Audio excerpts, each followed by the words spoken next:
ఆంధ్రప్రదేశ్ రాజకీయాల్లో మళ్లీ రాజధాని సెగ మొదలైంది. ఇప్పటి వరకు అమరావతి వర్సెస్ 3 రాజధానులు అన్నట్టుగా సాగిన చర్చలు ఇప్పుడు మాజీ ముఖ్యమంత్రి వైఎస్ జగన్ మోహన్ రెడ్డి ఒక కొత్త బాంబు పేల్చారు. అదే ఏపీ రాజధాని విషయంలో జగన్ ప్లాన్ బి. ఇందులో ఆయన ప్రతిపాదించిన పేరు మావిగన్. అసలు ఈ మావిగన్ అంటే ఏంటి, జగన్ లెక్కలేంటి, ఈ వీడియోలో పూర్తి వివరాలు చూద్దాం. జగన్ ప్రతిపాదించిన మావిగన్ అంటే 3 నగరాల కలయిక. మచిలీపట్నంలో మా, విజయవాడలో వి, గుంటూరులో గన్. ఈ 3 నగరాల పేర్లలోని మొదటి అక్షరాలను కలిపి ఆయన మావిగన్ అనే పేరును ఖరారు చేశారు. మచిలీపట్నం నుంచి విజయవాడకు 70 కిలోమీటర్లు, అక్కడి నుంచి గుంటూరుకు 40 కిలోమీటర్లు. వెరసి ఈ 110 కిలోమీటర్ల జాతీయ రహదారి పరిధిని ఒక భారీ క్యాపిటల్ కారిడార్ గా అభివృద్ధి చేయాలన్నది జగన్ ప్రతిపాదన. హఠాత్తుగా జగన్ ఈ ప్లాన్ ఎందుకు తెరపైకి తెచ్చారు? ఆయన దగ్గర ఉన్న బలమైన పాయింట్ ఏంటంటే కొత్త రాజధాని నిర్మాణానికి అయ్యే భారీ ఖర్చు. అమరావతిని 0 నుంచి నిర్మించాలంటే లక్షల కోట్లు కావాలి. కానీ మావిగన్ మోడల్ ఇప్పటికే విజయవాడ, గుంటూరు నగరాల్లో మౌలిక సదుపాయాలు ఉన్నాయి. మచిలీపట్నంలో పోర్ట్ సిద్ధమవుతోంది. కేవలం 10% అదనపు ఖర్చుతో ఈ 110 కిలోమీటర్ల ప్రాంతాన్ని ప్రపంచ స్థాయి నగరంగా మార్చవచ్చని, దీనివల్ల దాదాపు లక్షల కోట్ల ప్రజల సొమ్ము ఆదా అవుతుందని జగన్ లెక్కలతో సహా తేల్చి చెప్పారు. ఇక ఈ ప్రతిపాదనపై విమర్శలు కూడా గట్టిగానే వస్తున్నాయి. అమరావతి అభివృద్ధిని అడ్డుకోవడానికే జగన్ ఇలాంటి కొత్త పేర్లు తెరపైకి తెస్తున్నారని కూటమి ప్రభుత్వం విమర్శిస్తోంది. మరోవైపు కేవలం ఒకే చోట అభివృద్ధి కేంద్రీకరించడం కంటే ఇప్పటికే ఉన్న వనరులను వాడుకోవడం తెలివైన పని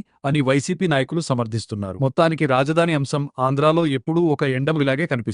ఎందుకంటే 2014 నుంచి ఏపీ రాజధాని విషయంలో పెద్ద రగడే జరుగుతోంది. చంద్రబాబు హయాంలో అమరావతి రాజధాని తెరపైకి వస్తే జగన్ హయాంలో 3 రాజధానులు తెరపైకి వచ్చింది. బాబు ముఖ్యమంత్రిగా 7 ఏళ్ల ప్రస్థానంలో అమరావతి రాజధాని ఒక అంగుళం కూడా ముందుకు సాగలేదు. కానీ ఇప్పటికే రాజధాని పేరుతో వేల కోట్ల ప్రజాధనాన్ని దోచుకున్నారనే విమర్శలు ఉన్నాయి. మరోవైపు జగన్ ముఖ్యమంత్రిగా ఉన్నప్పుడు 3 రాజధానుల అంశం సమంజసమే అని మెజారిటీ ఆంధ్ర ప్రజలకు అనిపించిన చంద్రబాబు అండ్ బ్యాచ్ విభేదించడమే కాకుండా అప్పటి జగన్ సర్కార్కి అడుగడుగా అడ్డంకులు సృష్టించి 3 రాజధానుల అంశాన్ని చట్టబద్ధం చేయనీయలేదు. ప్రస్తుతం కూటమి సర్కార్ అధికారంలో ఉండడంతో అమరావతికి చట్టబద్ధత కల్పించే అంశంపై అసెంబ్లీలో తీర్మానం జరిగింది. ఈ నేపథ్యంలో ఒకే ప్రాంతంలో అభివృద్ధిని కేంద్రీకరించడం కంటే ఇప్పటికే అభివృద్ధి చెందిన ఈ 3 నగరాలను అనుసంధానం చేస్తూ గ్రోత్ ఇంజిన్ మార్చాలని జగన్ ప్రతిపాదించారు. మరి జగన్ తెరపైకి తెచ్చిన ఈ మావిగన్ ప్రతిపాదన కేవలం రాజకీయ వ్యూహమా, లేక ఏపీ భవిష్యత్తుకు నిజంగానే ఉపయోగపడే ప్లానా? మీ అభిప్రాయాన్ని కింద కామెంట్ సెక్షన్ లో తెలియజేయండి. ఇలాంటి మరిన్ని అప్డేట్స్ కోసం మా ఛానల్ ని సబ్స్క్రైబ్ చేయండి.